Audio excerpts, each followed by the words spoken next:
Kweku mandizibulisele kwakhona kuni maAfrika mahle. Ndinamkele kwikhasi lenu elithi Funda Rhoqo. Namhlanje sifuna uthetha ngempixano. Yintoni impixano? Kwaye yintoni umsebenzi wempixano ebalini? Impixano badla ngokuthi luphahla lokwakha iploti okanye isakhiwo sebali.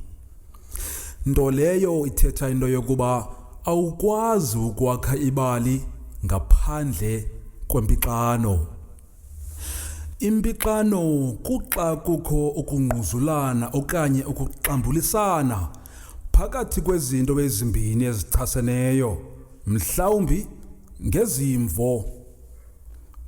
Apha kwimpixano ke kungquzulana umlinganiswa oyintloko omele uluvo oluthile, luchaswe okanye luphikiswe ngumchasi. Loo nto isixelela into yokuba impixano lungquzulwano oluthi lwenzeke ebalini phakathi komlinganiswa oyintloko kwakunye nomlinganiswa ongumchasi.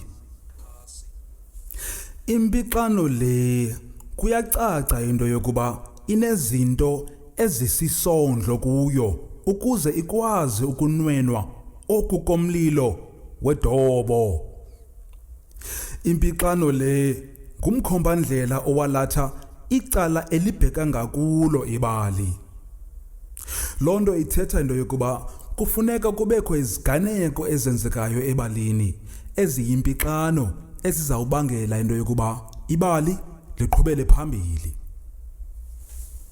Impixano lisiko ekungenakwenziwa nto ngaphandle kwalo kumxholo webali lenoveli. Mayondliwe ke impixano ukuze iphile, yenze umsebenzi wayo ngokufanelekileyo. Loo nto isixelela into yokuba alikho ibali elingenampixano, kwaye impixano ebalini yondliwa ziziganeko okanye ziyingxabano ezithi zenzeke phakathi kwabalinganiswa. Uthini? Yazi yacikoza imbongi.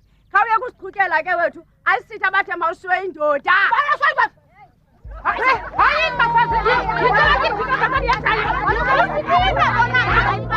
Nazo ke zona ziphumo zetyala lamawa.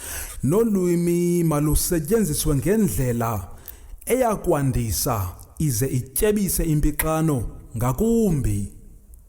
Loo nto izawubangela into yokuba ibali libheke phambili.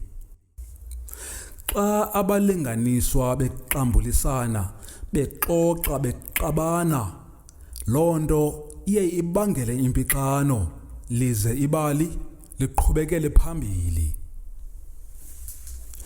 Leyo ibiyinkcazelo yempixano ebalini uyiphethelwe ngokuzingca kumfundisi-ntsapho wakho omthandayo wekhasi elithi Funda Rhoqo.